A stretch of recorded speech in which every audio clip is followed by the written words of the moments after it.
Principais perigos internos para a igreja, em Romanos, na carta do apóstolo Paulo aos Romanos.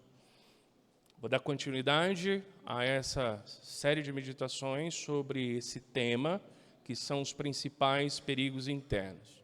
Do que nós estamos falando? Só para lembrar aqui, a gente se situar, né? A ideia, meus irmãos, com essas mensagens, é nós pensarmos a respeito de perigos que a igreja sofre a partir de dentro dela, né, do seu convívio, das suas atividades, de tudo que acontece, a partir da carta do apóstolo Paulo à igreja de Roma, ou seja, em Romanos. Então, a gente está olhando para uma igreja. Nós temos uma carta escrita por um apóstolo, o apóstolo Paulo, para uma igreja, a igreja em Roma. Existiram outras igrejas no Novo Testamento, a igreja de Corinto, a igreja de Éfeso, a igreja de Colossos, né? Enfim, várias igrejas. E não só igrejas únicas, mas também uma série de igrejas em regiões. Por exemplo, a carta aos Gálatas não foi escrito para uma igreja, foi escrito para uma série de igrejas em uma região, porque Galácia não é uma cidade, Galácia é uma região. Então, por exemplo, aqui onde a gente mora, é chamado historicamente de região mogiana, ou alguns chamam, né, de Circuito das Águas, né? Então, dependendo aí, se tem nomes diferentes. Então, quando fala Circuito das Águas, não está falando uma cidade, está falando uma região. E a carta aos Gálatas foi para uma série de igrejas, para uma região. Enfim, então tem isso no Novo Testamento. Você tem cartas que foram escritas especificamente para igrejas e cartas que foram escritas para mais de uma igreja. Isso tem lá. E nós estamos olhando, então, para uma carta que foi escrita para uma igreja, que é a igreja de Roma. A gente pode ver outras cartas? Claro, sem dúvida.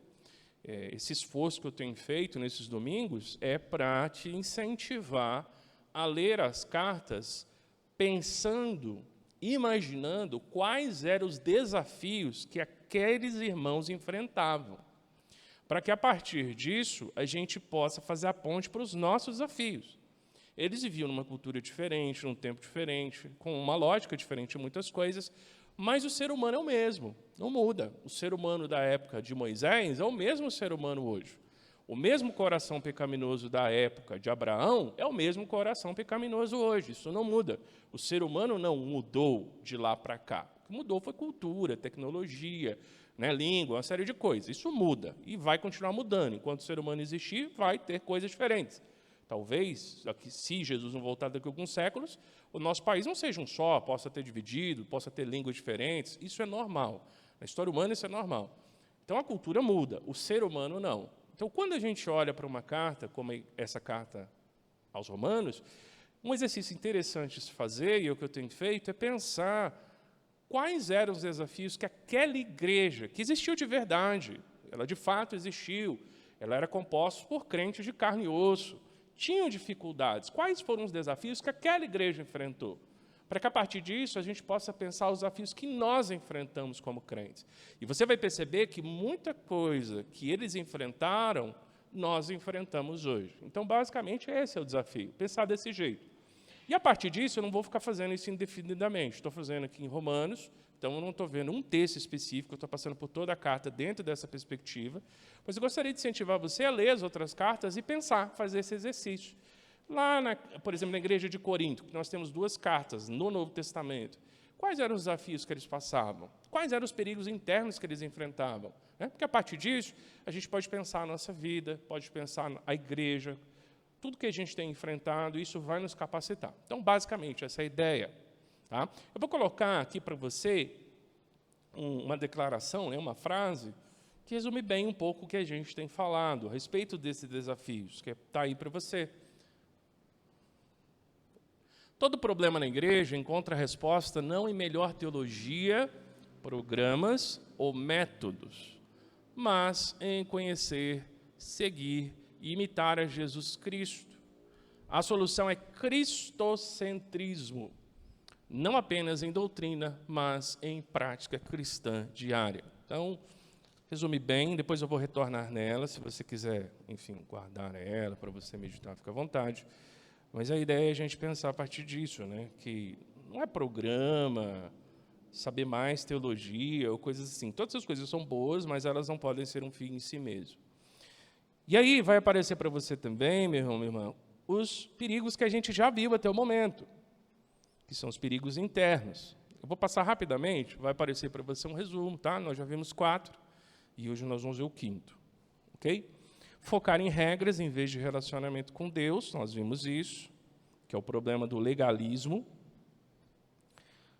Achar que a graça é licença para pecar, segundo perigo, nós vimos isso também, que é o problema do antinomismo ou da falsa liberdade, é aquela ideia de que não se precisa obedecer a regras ou um padrão bíblico. Terceiro perigo, atitudes de superioridade que dividem a igreja, é a questão do orgulho. Especificamente, lá nós vimos a questão entre judeus e gentios, mas isso pode se manifestar de outras formas. E, por último, nós vimos o perigo de misturar fé cristã com valores do mundo, que é a questão do sincretismo, né, religioso ou o compromisso com o mundo. Vimos sobre isso. Era um desafio que eles enfrentavam e que nós enfrentamos também. Tá? Hoje, meus irmãos, nós vamos ver o 5º, que é usar a soberania de Deus como desculpa para não agir. Esse é o 5º perigo interno que eles enfrentaram e que vai nos ajudar a pensar também desafios que nós temos hoje. Usar a soberania de Deus como desculpa para não agir, que é a falsa doutrina sobre a soberania de Deus e responsabilidade humana. A base dessa reflexão vai estar lá em Romanos 9 e também em Romanos 10. A gente vai ver uma série de textos, tá bom? Mas já vai aparecer aí para você o fato de que Paulo ele enfrenta distorções sobre predestinação que levavam ao fatalismo ou acusações contra Deus. Então, o que está acontecendo aqui? Tem uma referência para você, que está lá em Romanos 9, verso 19, né, ao 21. Mas o que está acontecendo aqui? Todo o capítulo 9, o apóstolo Paulo está tratando a respeito do papel de Israel nos planos de Deus. Ele está lidando sobre isso. E, a partir disso, ele vai tratar sobre a questão da soberania de Deus nesses planos. Então, quando a gente dá uma olhada aí no verso 19, acompanha comigo, a gente vê uma acusação, um perigo, tá? Que diz assim: então me dirás, por que Deus ainda se queixa? Pois quem pode resistir à sua vontade? Mas quem és tu, ó homem, para argumentares com Deus? Por acaso a coisa formada dirá ao que a formou, por que me fizeste assim? O oleiro não tem poder sobre o barro para com a mesma massa fazer um vaso para uso honroso e outro para uso desonroso?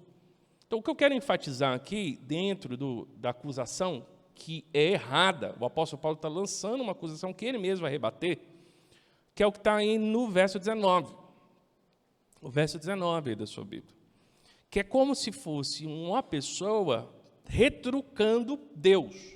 O verso 19 é como se fosse uma pessoa retrucando Deus, ou retrucando o plano de Deus. Que plano de Deus? Tudo que tinha sido dito anteriormente. Certo? Que vai mostrar a questão da soberania divina, o fato de que Deus é soberano. Né? Ele é soberano em seu plano, ele é soberano como ele vai desenvolver todas as coisas. Então, quando chega aqui nesse verso,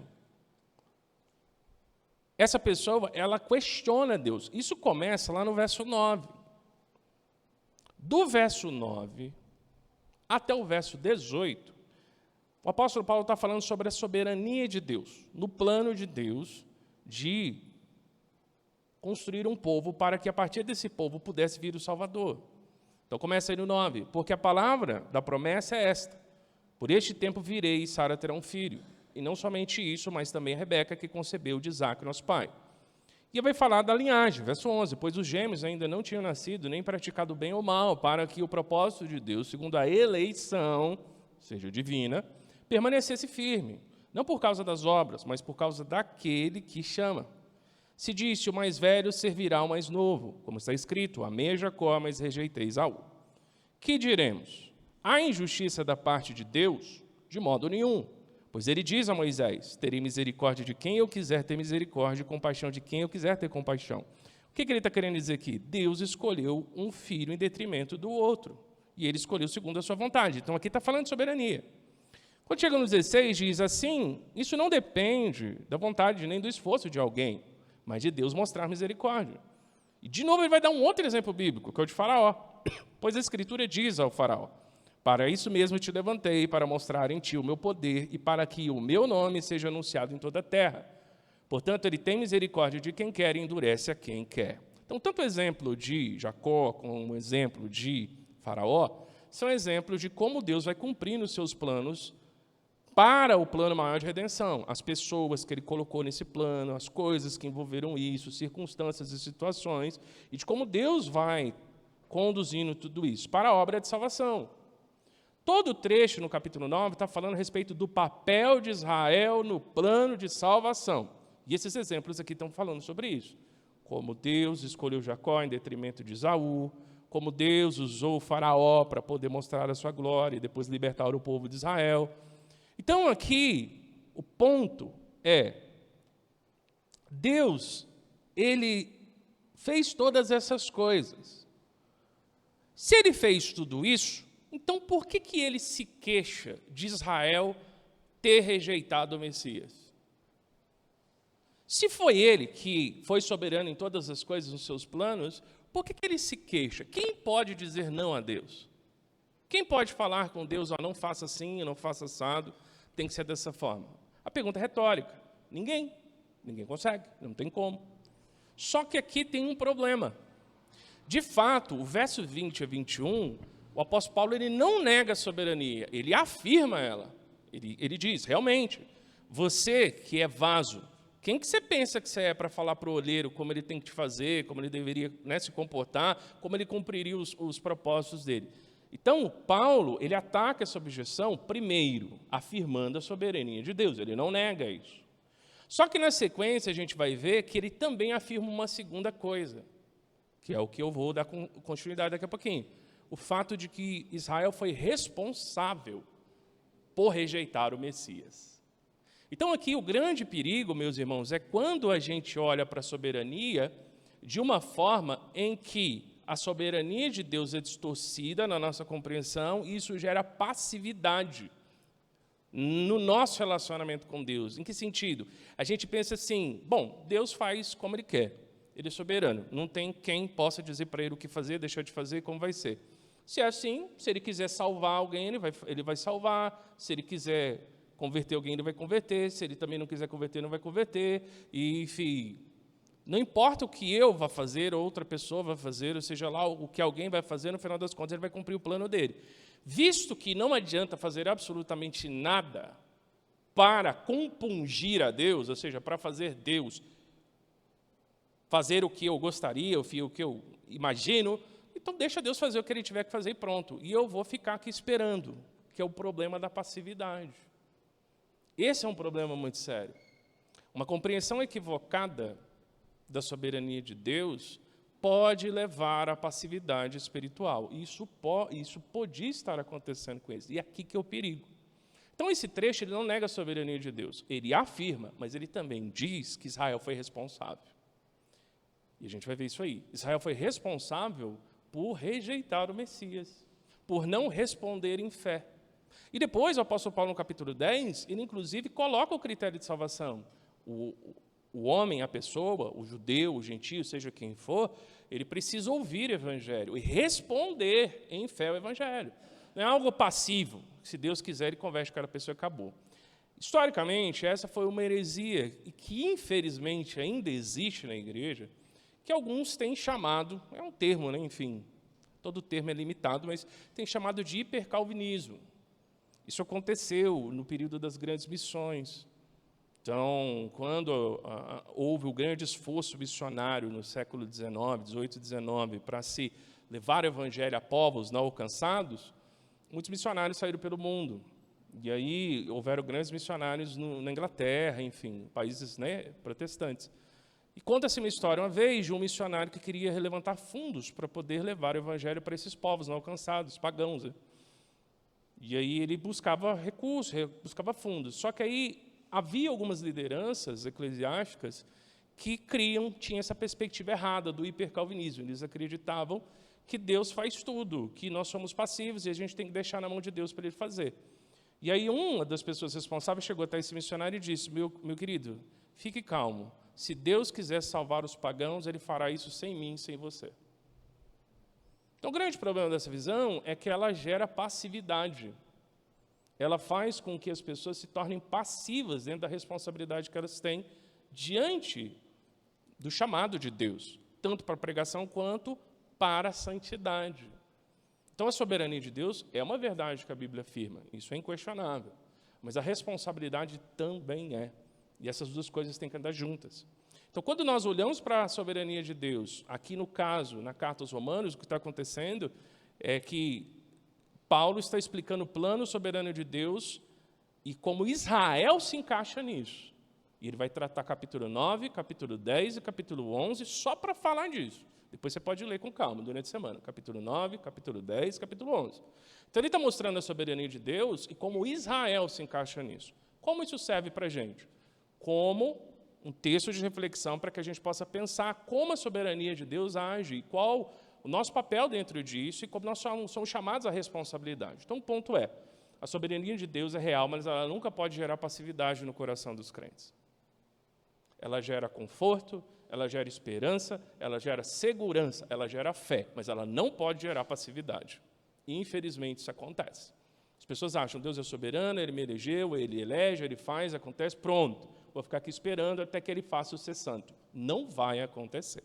E, na verdade, muito provavelmente não se entendeu o Evangelho se se pensa assim. Então, essa é uma correção necessária. Inclusive, essa perspectiva do hipercalvinismo tem sido tratado por reformados, inclusive, como uma heresia. É um erro grave isso. Então, o hipercalvinismo é um erro grave. Mas, voltando aqui à questão do texto, que é o ponto, a gente vê isso. Essa questão, né? O verso 19.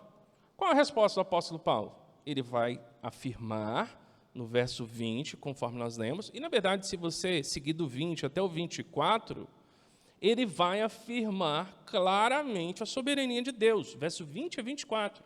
Eu li o 20, li o 21, olha o que diz o 22. E que direi se Deus, querendo mostrar a sua ira e dar a conhecer o seu poder, suportou com muita paciência os vasos da ira, prontos para a destruição, para que também desse a conhecer as riquezas da sua glória, nos vasos de misericórdia, que preparou, ou seja, Ele preparou de antemão para a glória, os quais somos nós, a quem também chamou, não só dentre os judeus, mas também dentre os gentios. Então aqui, a primeira maneira que ele combate essa objeção é essa. Deus é soberano, ele não nega a soberania de Deus. De fato, é isso. Mas se você voltar lá no 6, verso 6, isso vai nos ajudar a entender de todo o assunto que está sendo tratado. Por que esse assunto todo? No 6 diz, não é o caso de a palavra de Deus ter falhado, porque nem todos os que são de Israel são israelitas. O que o apóstolo Paulo está falando aqui? Ele está tratando a respeito da pergunta, mas Deus falhou na promessa dele? Porque o povo de Israel rejeitou o Messias. Ele falhou? Ele não prometeu uma série de promessas no Antigo Testamento para o povo de Israel? Mas o que a gente vê agora é que Israel rejeita o Messias, o Salvador, rejeita Jesus. Ele falhou? E é daí que ele vem desenvolvendo todo o argumento a partir do 8. Que ele vai falar do plano de Deus em Israel, que é o que eu acabei de dizer, né? De como ele foi conduzindo todas essas coisas, como ele é soberano em todo o processo. Então, basicamente, trata-se disso. Tá? O que estava acontecendo?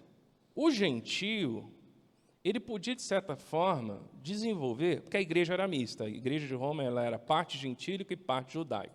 É uma realidade que não é para a gente, né? A gente não vive isso, mas essa igreja vivia isso. Mas o gentio, crente, ele poderia desenvolver um orgulho espiritual, porque ele diria o seguinte, Deus, ele rejeitou Israel, mas ele me escolheu. Ele me escolheu. Então quer dizer que eu sou melhor que o judeu. Porque no plano de Deus aqui, Paulo mostra claramente, a Bíblia mostra que há uma rejeição, existe isso. Só que não é bem desse jeito, é uma visão errada.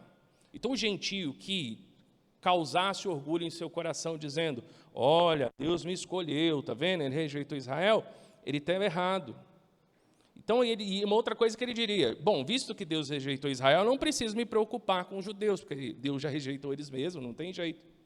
Como é que seria isso hoje? É mais ou menos como se a gente pensasse assim, pensa um grupo de pessoas que você tem como o pior tipo de grupo de pessoas do mundo. Aí pode ser que na cabeça de cada um seja, né, um petista. Não, calma. Calma. Tá bom? Talvez um outro grupo você tenha na sua cabeça, que é o pior que existe, né? Não, esse daqui é dose, viu? Esse daqui é complicado. Tem gente que não gosta de cigana, né? Então, não gosta de cigano. Gente, tem trabalho da Junta de Missões Nacionais para evangelizar povos ciganos no Brasil. Mas tem gente que não gosta de cigano de jeito nenhum. Então, sempre tem assim, né? Tem aquele grupo lá que, não, esse daqui eu quero longe de mim, né? É mais ou menos isso. E pensa, olha, tá vendo? Esse povo é tão maldito que Deus já rejeitou. Não tem o que ser feito. Então, eu não vou evangelizar. Não vou falar do amor de Deus para ele. Isso é errado. Por quê? Porque você está partindo de uma escusa, né, de uma ausência de esforço, a partir de uma visão errada da soberania de Deus. Você estava dizendo que Deus rejeitou aquele grupo. E por causa disso, estão perdidos. Não tem mais o que ser feito. Nem gaste seu esforço. E você não vai poder fazer muita coisa, porque foi Deus, afinal de contas. Só que isso não é verdade. No caso de Israel já não era verdade, porque não é bem assim, de fato Israel rejeitou, mas Deus tinha planos para Israel. Capítulo 9, capítulo 10 e capítulo 11 tratam disso. E isso poderia servir, de certa forma, para a gente na mesma realidade. A gente não pode ter esse orgulho espiritual de achar que tem uma classe de pessoas na sociedade, em qualquer cultura, que está perdida indefinidamente. Por quê? Porque todos são passíveis e necessitados de ouvir o Evangelho. Né? Isso é muito, muito importante. Uma outra coisa que estava acontecendo com os judeus é a mesma coisa. Eles também poderiam se questionar, né? Será que tem esperança para os meus parentes? É até interessante, né? Porque o judeu convertido, ele é crente. Então, ele crê que ele é salvo, né? Ele creu no Senhor Jesus. Mas ele começa a ter dúvida se o parente dele pode. E, meus irmãos, eu não sei se com você é assim, mas tem gente que tem uns parentes que você fala assim, não, esse daqui não tem como ir para o céu de jeito nenhum. Esse daqui não dá. Esse daqui está complicado.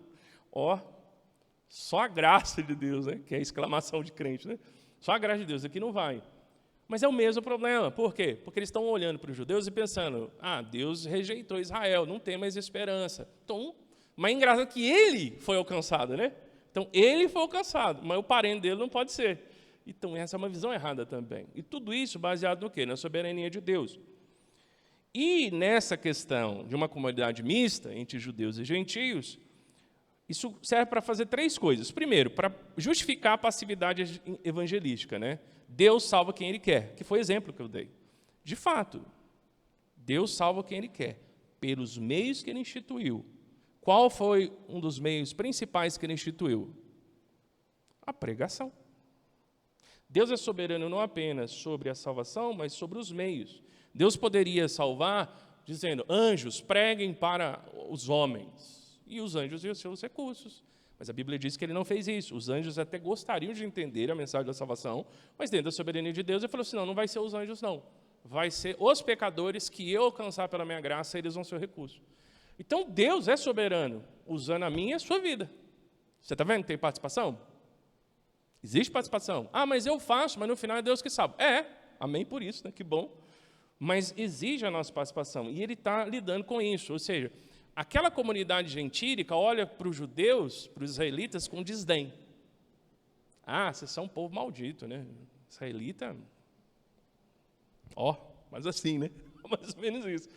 E os próprios judeus olham ou com desdém para os seus compatriotas, ou olham para os gentios com ressentimento. Então, é uma igreja dividida por causa dessa questão. A doutrina da soberania de Deus estava dividindo a igreja. E eu vou te dizer, isso acontece até hoje. Existem igrejas batistas ao redor do Brasil que já criou problema, ou com liderança, ou com membro de igreja, inclusive racha na igreja por causa de questão envolvendo calvinismo e arminianismo. E eu, pessoalmente, já conheci pastores que não foram aprovados em concílio porque ou eram calvinistas ou não eram calvinistas. Aí depende da região. Né? Porque se for uma região muito calvinista, tem os pastores bem calvinistas, aí se chegam lá que não é muito assim, do jeitinho, do formatinho, não, você está reprovado. Né? E o contrário também é verdade. Então, isso é um problema. Porque um grupo começa a enxergar o outro, por causa da doutrina da soberania de Deus, de uma maneira equivocada, chamando o outro de herege, de coisas assim. E isso é errado. Existem visões heréticas sobre a soberania de Deus. Claro que existe. Existem erros, defeitos. Tem, claro que tem. Mas se a pessoa crê em Jesus Cristo, crê no Evangelho, e verdadeiramente ela submete a Cristo, né, o senhorio de Cristo, e tem uma vida transformada, aí a gente está pesando a dose. Isso acontece. Então, a doutrina da soberania ela pode causar conturbação na igreja, tanto para aqueles crentes em decorrência dessa questão envolvendo os judeus, que esses 3 capítulos tratam disso, quanto hoje em outros contextos que podem, né, causar erros. Enfim, e muitas outras coisas aconteceram, mas aqui uma questão era justificar a passividade evangelística. Uma outra coisa era minimizar a necessidade do arrependimento e da fé, que é um tipo de perigo secundário. Porque se é Deus quem faz tudo, é Ele que me dá o arrependimento, é Ele que me dá a fé, é Ele que trabalha no meu coração. Isso é verdade, mas está faltando coisa aí. E aqui que é o problema, porque, de fato, Deus faz essas coisas. Mas, de fato, eu também as faço. Eu tenho meu lado de participação nisso. E aí que deixa a gente empolado. Mas a Bíblia coloca nesses termos. E um terceiro problema é o fato de que cria uma casta espiritual de eleitos versus rejeitados. E a Bíblia fala sobre eleitos e fala daqueles que não são eleitos, mas ela fala muito mais para mostrar a soberania de Deus e trazer louvor a Deus do que necessariamente a ficar explicando os meandros e nuances de como Deus trabalha na predestinação e eleição. Vou dar um exemplo. Como é que você pode ter certeza que uma pessoa é salva?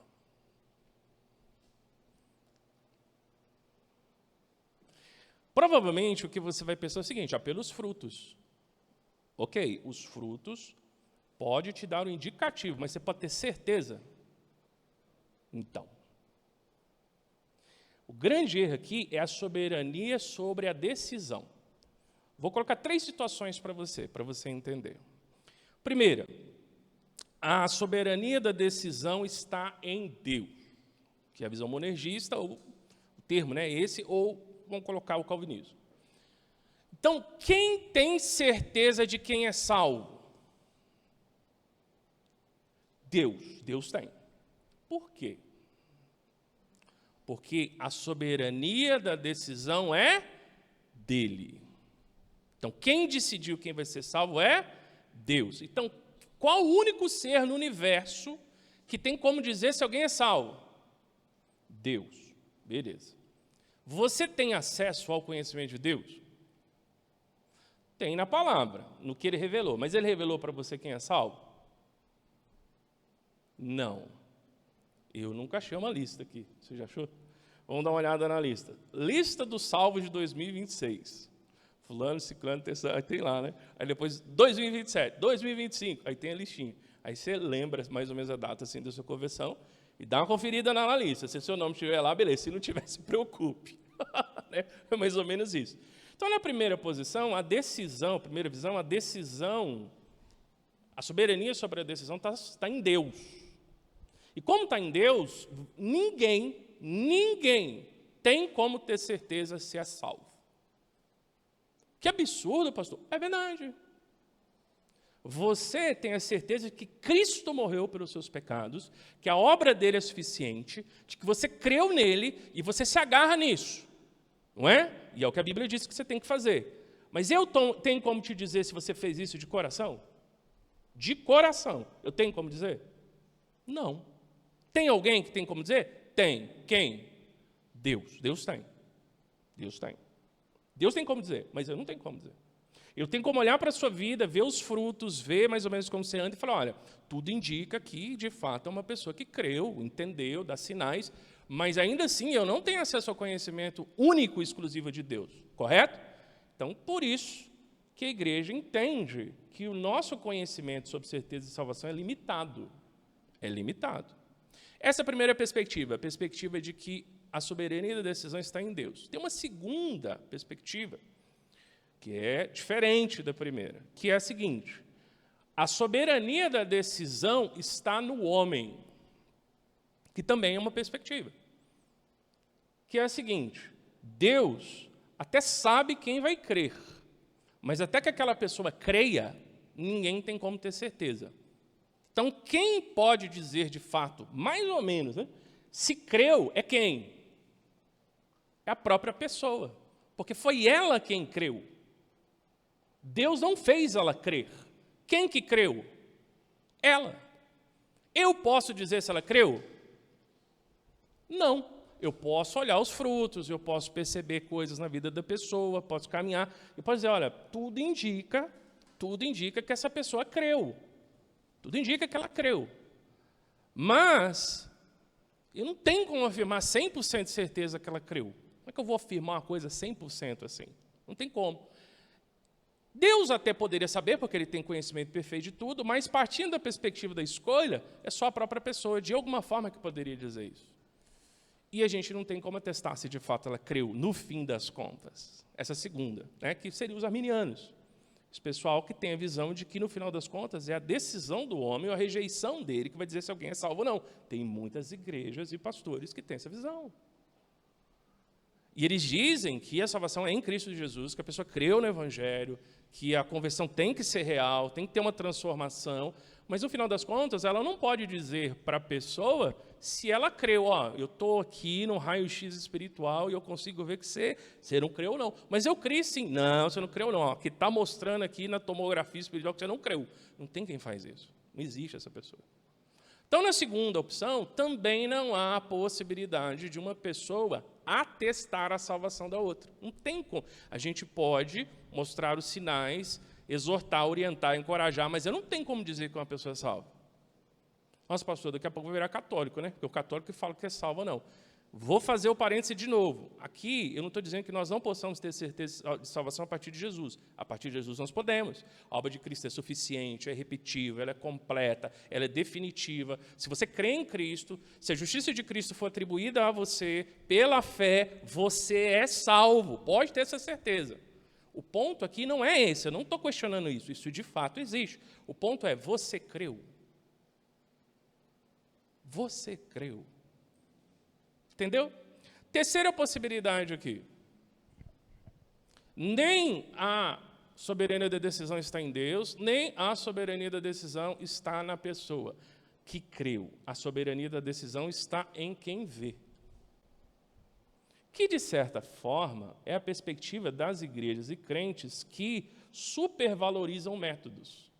Se nós tivermos esse método, se nós fizermos essa programação, se nós agirmos dessa forma, se nós tivermos essa estratégia, nós vamos conseguir alcançar pessoas. Porque a certeza da salvação está em quem vê, que é a perspectiva da igreja contemporânea. A igreja contemporânea, ela dá muito peso para o método, para a maneira como o trabalho é desenvolvido. Se a gente trabalhar com jovens assim, se a gente utilizar essa estratégia, se a gente fizer isso, com certeza pessoas vão ser alcançadas a Cristo. Então, eu estou colocando a certeza no método, na minha observação. Então, ao fazer isso, na verdade o que eu estou dizendo é, eu tenho como dizer que alguém é salvo ou não. Só que isso não é bíblico. A Bíblia não diz que a gente tem esse poder, essa soberania de decisão, de dizer quem é salvo e quem não é. Então, pastor, não entendi nada, estou confuso. Guarda só essas três possibilidades. Ou Deus tem a soberania da decisão, ou o homem tem a soberania da decisão, ou quem observa uma terceira pessoa tem essa soberania de decisão. Então, por isso, meus irmãos, todos nós temos que viver a nossa vida inteira cientes. E aí, partindo da perspectiva bíblica que nós temos, que só Deus tem acesso a esse conhecimento. Eu não posso pegar um determinado grupo de pessoas, uma determinada pessoa, e dizer se essa pessoa é 100% salva ou não. Por quê? Porque eu não tenho acesso a esse conhecimento. Nem eu, e muito provavelmente a própria pessoa terá momentos de altos e baixos na sua vida cristã.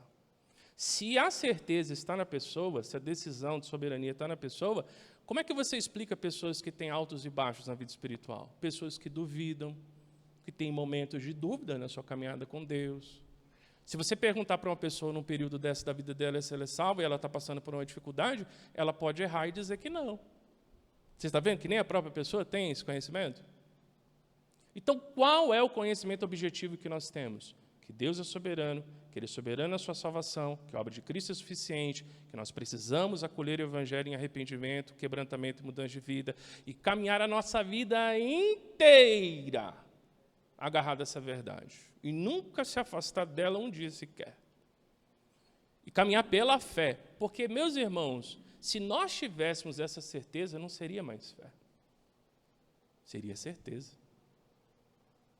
É por isso que nós caminhamos pela fé. E não tem nada errado com soberania e fé nesse sentido. Deus continua a ser soberano na salvação que Ele trouxe para a sua vida. Mas você precisa todos os dias caminhar em fé, confiando no Senhor. Em altos e baixos que você vai ter. Momentos de dúvida, momentos de esfriamento, momentos de tristeza e uma série de outras coisas. Momentos em que você está firme, está fervoroso, está buscando o Senhor. Porque nós temos isso. Se a nossa caminhada com Deus basear na certeza do conhecimento que nós temos, nós vamos ficar flutuando na caminhada espiritual. Isso vai ser muito ruim. Então, o que traz esperança ao nosso coração é o fato de que Deus é soberano. E do verso 20 ao verso 24, voltando para o texto, o apóstolo Paulo ele trata justamente sobre isso. Deus é soberano, de fato. Então, nós não podemos ter essa visão equivocada de que somos especiais, somos melhores ou não. E aqui o apóstolo Paulo ele está lidando a respeito dessa questão de se Deus ele falhou nas suas promessas. Mas agora, a partir do verso 9 mesmo, verso 32 e alguns versículos do verso 10, a gente vai ver o porquê que Israel foi rejeitado, ou o que aconteceu. Deus é soberano, não é? Não é isso? Mas o que então que aconteceu? Bom, vamos dar uma olhada. Aí no verso 9, 32, capítulo 9, 32, olha o que o apóstolo Paulo diz.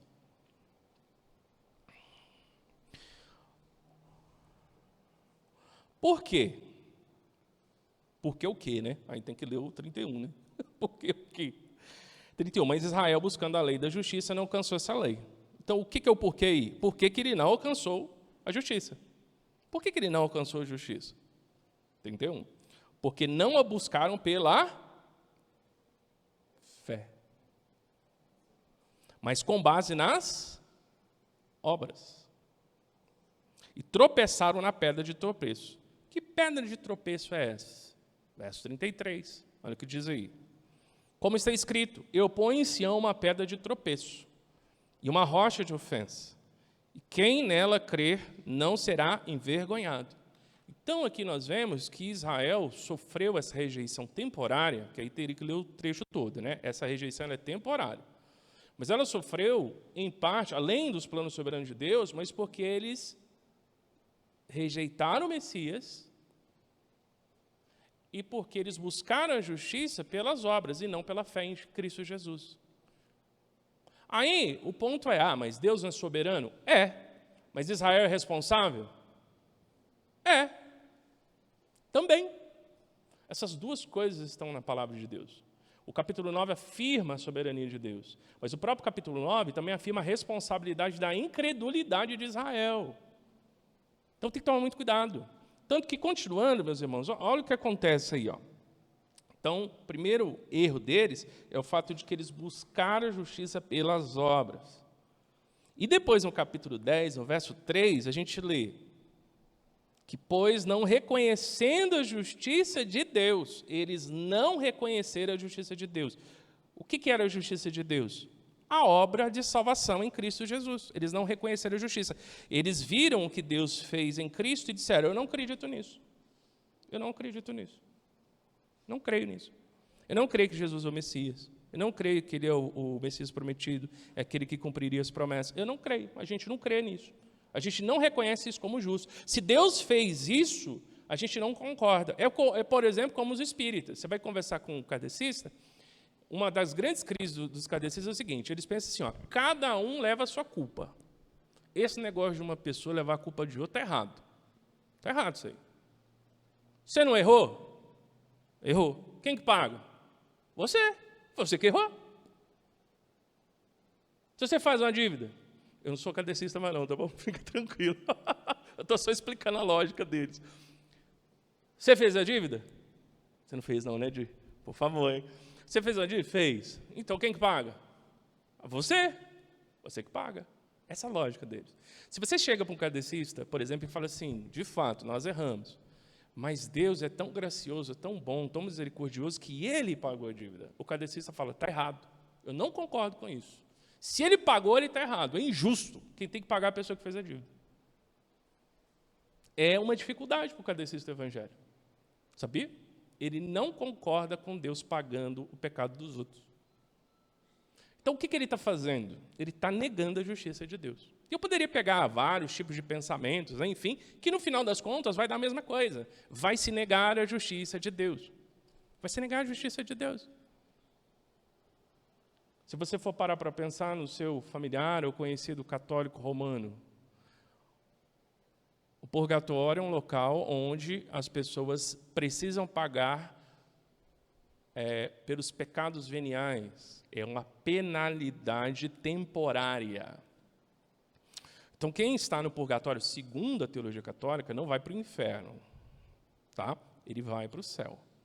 Mas no céu não entra pecado, de nenhuma espécie. Ele divide pecados em duas categorias, pecados mortais e veniais. Quem peca pecado mortal não vai ser salvo, mas pecados veniais são pecados menores, pecados não tão sérios. É daí que vem a ideia de pecadinho e pecadão. Então, uma pessoa que morre não para o inferno, mas também não está totalmente santa, ela não pode entrar no céu com pecados menores. Então, ela vai para onde? Ela vai para o purgatório. No purgatório, ela vai ficar lá pagando os erros. É quando você mentiu, quando você falou palavrão, quando você chutou o gato, né? Enfim, essas coisas aí que às vezes a gente fechou, a pessoa buzinou no trânsito, sei lá, assim, não cobriu o cheque lá na data, coisas assim. Depois você cobriu, deu um cansaço. Não estou dizendo que vocês façam isso, mas pensando pessoas que fazem. Então, nesse caso, a pessoa não vai para o inferno, mas ela também não vai para o céu direto. Ela vai para onde? Ela vai para o purgatório, porque lá no purgatório, fala assim, muito bem, você passou cheque sem fundo, né? Então, vai ficar aqui 100 anos. Ficar 100 anos. Aí, se por acaso fizer uma missa de retratação, né, que é a missa pelos defuntos, aí é como se alguém chegasse e falasse assim, quanto que ficou aí o cheque sem fundo dele? O cheque sem fundo dele ficou 100 anos. Vamos fazer o seguinte, nem para mim, nem para você. Vamos dar uma diminuída aí para 20? Eu vou mandar celebrar 10 missas. Fechou? Tá bom. A igreja fala, ok, então baixou para 20. O que mais que ele tem aí? Ele tem aquele dia que ele fechou no trânsito, tem aquele dia que ele perdeu a paciência e deu um chute no cachorro, entendeu? E vai fazendo assim. Então, quanto mais a igreja vai celebrando missas e rezas e coisas assim, vai diminuindo para as pessoas no purgatório. Na prática, isso é o quê? Está negando a justiça de Deus. Por quê? Porque Cristo morreu por todos os pecados. E Ele pagou todos os pecados, uma vez por todas. Imaginou? Deus chega e fala assim, a dívida está paga. Eu falo assim, não, mas teve aquele dia lá que eu perdi a paciência lá, e, enfim, jogar pedra no gato. Não é para fazer isso, mas tem dia que gato, né? Azucrina a cabeça. Enfim, fiz isso aí, perdi a paciência. Não é o Jack também, não fizeram isso com o Jack, né? Mas, enfim, perdi a paciência. Mas já está pago. Não, mas não está pago. Como assim? Não pode, entendeu? No final das contas, a pessoa está rejeitando a justiça de Deus em Cristo Jesus. Ela está dizendo, não pode ser assim, eu não concordo. Não está certo. Não pode Deus perdoar tudo em Cristo Jesus. Está errado. Então a pessoa questiona a justiça. E aí você vê que muitas das vezes, até mesmo nas igrejas evangélicas, se tem uma concepção errada sobre a doutrina da justiça de Deus, da justificação. Todo aquele que de fato crê em Jesus Cristo é justificado, é considerado justo, inocente, e ponto. Não é pela bondade, não é porque a pessoa tem olho azul, não é porque a pessoa é legal, porque ela dá bom dia para todo mundo, entendeu? Que ela ama os animais, nada disso. É pela justiça de Cristo, e ponto final. Então você veja que tem muitos erros comuns aí. Isso é algo que acontece. E se de fato nós cremos, nós podemos confiar na obra de Cristo. A obra de Cristo, ela é definitiva, ela é final. Então aqui, eles fizeram o quê? Verso 3, 10:3. Eles não reconheceram a justiça de Deus. E procurando estabelecer a sua própria, não se sujeitaram à justiça de Deus. Ou seja, eles disseram, nós não seguimos a Jesus. E é isso que acontece, com o exemplo do kardecista que eu dei, o exemplo do católico que eu dei, e você pode pensar outras seitas, pode pensar outros grupos, enfim, no geral é isso. As pessoas até acham bonita a igreja, acham bonita a Bíblia, enfim, né, todas essas coisas, mas o que acontece é que, quando chega em Jesus, a pessoa entende o que Cristo fez, ela entende a decisão que isso demanda, aí a pessoa diz, não concordo. Das mais variadas formas, não concordo. Basicamente é isso. E aqui, isso estava acontecendo. Ou seja, eles ignoraram a justiça de Deus. E um outro problema é que eles, no final, acabaram não crendo no Evangelho. Verso 14. Capítulo 10, verso 14 diz, como, pois, invocarão em quem não creram? E como crerão naquele de quem não ouviram falar? E como ouvirão, se não há quem pregue? Falando a respeito da proclamação do Evangelho. Você veja que Deus é soberano, mas é necessário proclamar o Evangelho. Aí a responsabilidade. E como pregarão se não forem enviados? Assim como está escrito, como são belos os pés dos que anunciam boas novas. Mas nem todos deram ouvido ao Evangelho. Quem é todos? É que incluindo Israel. Pois Isaías diz, Senhor, quem deu crédito à nossa mensagem? Portanto, a fé vem pelo ouvir, e o ouvir pela palavra de Cristo. Mas pergunto, será que não ouviram? Olha o que o apóstolo Paulo está falando. Os judeus não ouviram? Ele está falando sobre Israel. Eles não ouviram? A resposta dele, sim. Claro que sim. Claro que sim. Eu estou lendo na Almeida 21. Sim, eles ouviram. Sua voz ecoou por toda a terra, e as suas palavras até os confins do mundo. Ele está citando o texto do Antigo Testamento. Mas pergunto ainda, será que Israel não ficou sabendo? Ele está pegando um monte de texto do Antigo Testamento para confrontar justamente isso. Se o problema é a Bíblia, outro, sem problema, a gente vai para o Antigo Testamento e mostra que o ministério de Jesus cumpriu as promessas. Farei com que tenham ciúmes dos que não são um povo, com um povo insensato vos provocarei a ira. Isaías ousou dizer, fui achado pelos que não me buscavam, manifestei-me aos que não perguntavam de mim. Está falando dos gentios. Mas, quanto a Israel, ele diz, todo dia estendi as minhas mãos a um povo desobediente e rebelde. Se Deus é soberano sobre todas as coisas, Ele que converte as pessoas, indiferente de como seja, enfim, todo o raciocínio que se faz, por que Israel é chamado de rebelde, de desobediente? Esses são termos que só podem ser aplicados quando você quer comunicar uma coisa: responsabilidade. Quando você chega para uma criança e fala assim, olha, eu vou sair, não é para você ficar jogando videogame. Você já jogou muito, vai fazer a sua lição de escola. Quando eu chegar aqui, não quero ver você jogando videogame. Ok? Vai fazer a sua lição. Tá certo, tá certo. Entendeu? Entendeu. Beleza. Sai lá para fazer as coisas, pagar conta, enfim, fazer o que tem que fazer na rua. Volta, tá lá. Mas eu não falei para você que não era para fazer isso? Você é rebelde. Quando a gente diz isso, o que a gente está querendo falar? Que aquela criança, ela tem responsabilidade na sua desobediência. Ela tem responsabilidade. Senão não faz sentido usar esse termo. Como é que uma pessoa é rebelde e ela não tem culpa de ter desobedecido? Faz sentido? Não faz sentido nenhum. Então aqui nós vemos claramente que há um espaço para responsabilidade. A soberania de Deus, ela não pode ser uma excusa para a passividade na vida cristã, tanto na pregação do Evangelho quanto na busca da santidade. A gente não pode dizer, se Deus quiser me mudar, Ele muda. Se Ele quiser fazer uma obra na minha vida, Ele faz. No dia que Deus quiser me converter, Ele converte. No dia que Deus quiser tirar isso da minha vida, Ele tira. No dia que Deus quiser que eu viva dessa forma, Ele vai fazer.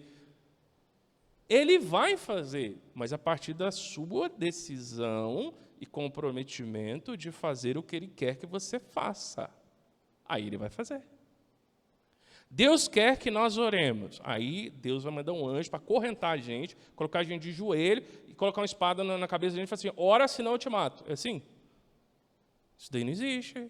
Então, é no dia que a gente entender que Deus quer que nós oremos, Ele nos capacita a oração, a gente fala, mas eu preciso fazer a minha parte. Então, bora lá orar. E você vai orar. E o Senhor vai te capacitar para isso. E com certeza o inimigo vai querer que você não faça isso. Mas o Senhor está lá. Entendeu? Esse é o ponto. A soberania, ela é muito mais um esteio, um fundamento para a gente viver como Deus deseja que a gente viva.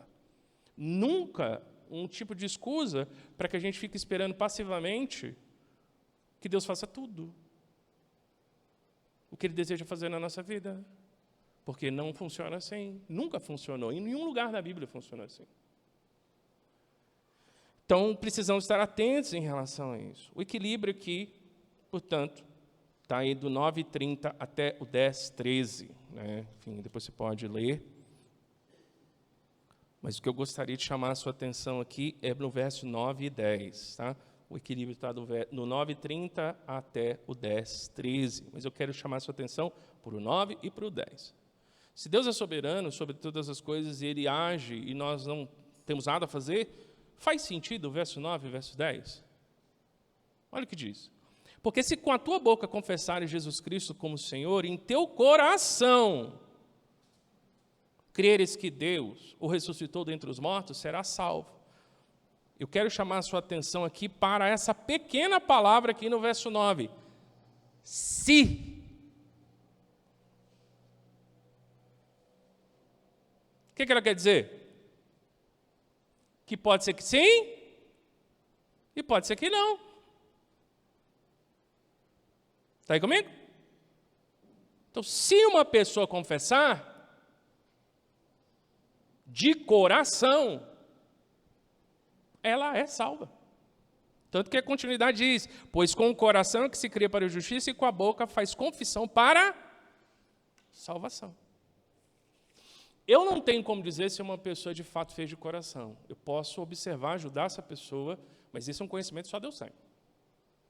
E até mesmo em relação a mim, eu estou firmado, confiante na obra de Cristo. Mas eu tenho altos e baixos.